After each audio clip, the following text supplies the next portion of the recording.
مجبور ہو گئے. مجرموں کو تو آپ نے بری کر دیا کہ تم نے کوئی جرم نہیں کیا، اور ان کے مالک کو حاتب کو بلایا.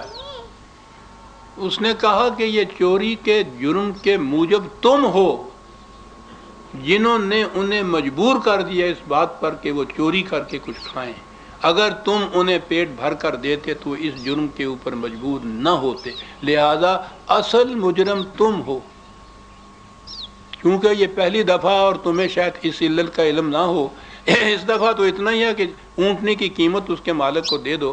اگر آئندہ ایسا ہوا تو چور کی سزا تمہیں دوں گا، انہیں نہیں دوں گا. اصول قائم ہو گیا کہ یہ سزائیں اس معاشرے کے لیے ہیں کہ جس میں یہ تمام چیزیں، ہر فرد کی ضروریات زندگی کی ذمہ داری مملکت پہ ہو اور وہ پوری کر رہی ہو مملکت، اور اس کے بعد اگر کوئی اس قسم کی چیز کرے پھر اس کا ہاتھ چھوڑ کے سر قلم کر دینا چاہیے.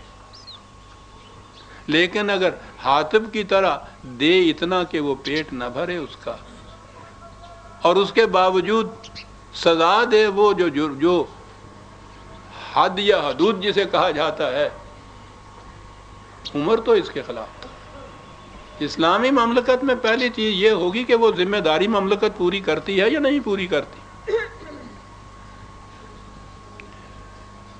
مملکت کے واجبات جو ادا کرنے ہوتے ہیں، ایک دفعہ ایک آزاد شدہ غلام آپ نے دیکھا کہ وہ چلا جا رہا ہے بیت المال کی طرف. آپ نے کہا کہ میں نے تمہیں پہلی دفعہ دیکھا ہے، کہاں جا رہے ہو؟ کہنے لگے میں ابھی آیا ہوں، ابھی آزاد ہوا ہوں، تھوڑے دن ہوئے ہیں. تو مملکت کے جو کچھ واجبات، کوئی ٹیکس وغیرہ جو عائد کیا ہوا ہوگا انہوں نے، وہ ادا کرنے جا رہا ہوں. آپ نے کہا کہ تم تو ابھی کہتے ہو آیا ہوں، کیا اس مملکت نے تمہارے لیے کچھ کیا بھی ہے جو تم یہ دینے جا رہے ہو؟ کہنے لگے نہیں، میں تو ابھی وارد ہوں، نو وارد ہوں، میرے لیے تو نہیں کیا. کہنے لگے جب تک مملکت تمہارے لیے کچھ نہ کرے مملکت کا کچھ تمہارے اوپر واجب نہیں ہوتا. جاؤ اگلے سال آنا جب مملکت تمہارے لیے کچھ کر دے.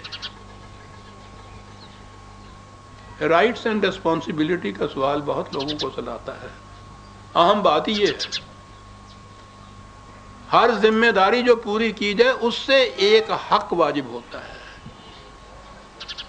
ذمہ داری پوری نہ کی جائے تو یہ اصول حضرت عمر کے جو بیان کیے ہیں، ذمہ داری پوری نہ ہو تو حق واجب نہیں ہوتا. رائٹ سے اکرو ہوتا ہے ہر ریسپانسبلٹی کے پورا کرنے پر.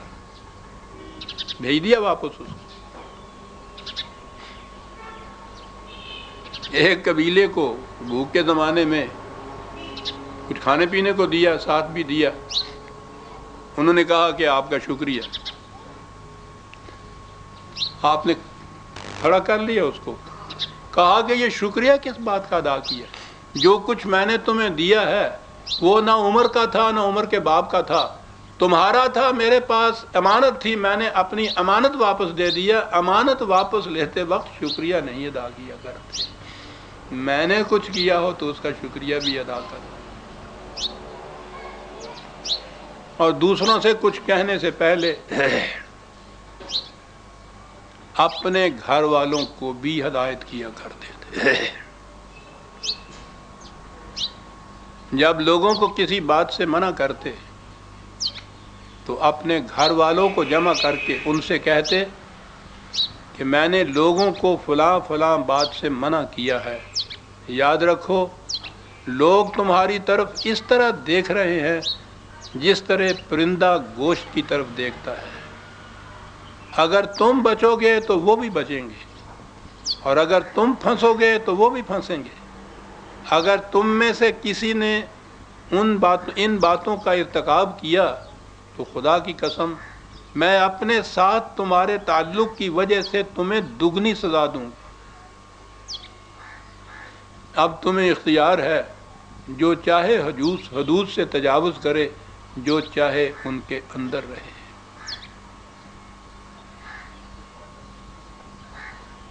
ایک دفعہ رشتہ دار تو ایک طرف رہا، ایک شخص تو آپ نے کہا کہ میں تمہیں عزیز رکھتا ہوں، اپنا دوست بنانا چاہتا ہوں. اس نے ہاتھ جوڑ کے کہا کہ سرکار معاف کیجئے گا، یہ آپ کی ساتھ دوستی میری ہوئی تو جو مراد مجھے عام انسان کی حیثیت سے اس وقت حاصل ہے ان سے بھی میں معلوم ہو جاؤں گا. احساس ذمہ داری اس حد تک نبی اکرم صلی اللہ علیہ وسلم کے ازواج مطہرات جو تھیں حضور کی وفات کے بعد خلافت کی طرف سے جو چیز کوئی عطایات وغیرہ باہر سے کوئی اس قسم کی چیزیں تحفۃً آتی تھی تو آپ ان میں تقسیم کیا کرتے تھے ازواج مطہرات میں، اور اس میں سب سے آخر میں جو حصہ بچتا تھا وہ حضرت حفصہ رضی اللہ تعالیٰ عنہ کو دیا کرتے تھے، کیونکہ وہ آپ کی بیٹی بھی تھی. کئی دفعہ انہوں نے شکایت بھی کی کہ اب اس میں میرا کیا جرم ہے کہ میں آپ کی بیٹی ہوں، تو مجھے سب سے آخر میں حصہ ملتا ہے، وہ بچا کھچا جسے کہتے ہیں. کہنے لگے کہ بیٹی، دل میں اس وقت آ جاتا ہے کہ شاید بیٹی ہونے کی وجہ سے تمہیں باقیوں سے کچھ زیادہ دے دوں تو اس کی بات پرس ہوگی مجھ سے. ہاں عزیزان من، میں یہ کہہ رہا ہوں کہ آج یہ افسانے سے نظر آتے ہیں، افسانے نہیں حقیقتیں ہیں. ہم سے نہ پوچھئے، غیر مسلم مستشرقین نے اس دور کی جو تاریخیں لکھی ہیں اس میں انہوں نے اپنی تحقیق سے یہ کچھ لکھا ہے.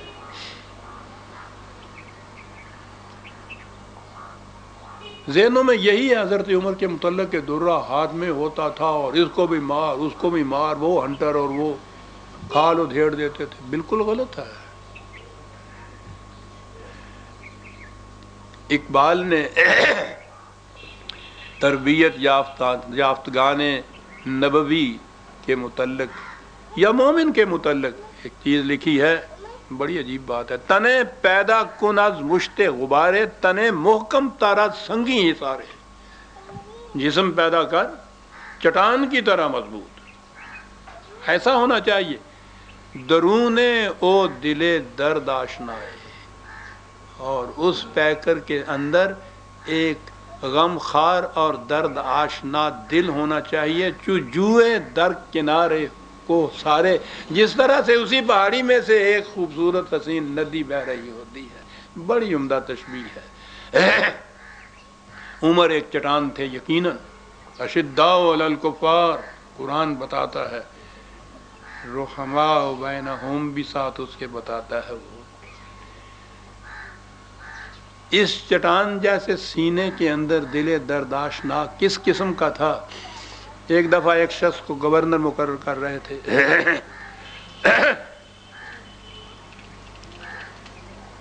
کاتب کو حکم نامہ لکھا رہے تھے.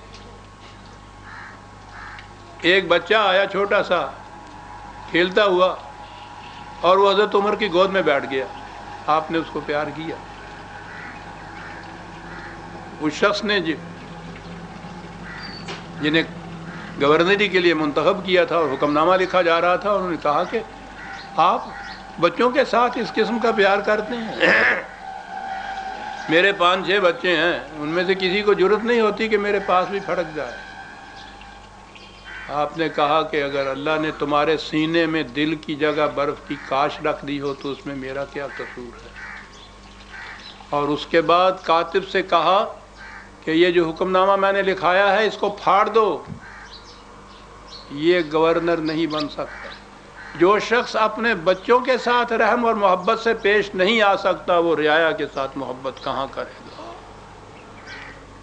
درون او دل درد آشنائے، چو جوئے در کنارے کو سارے.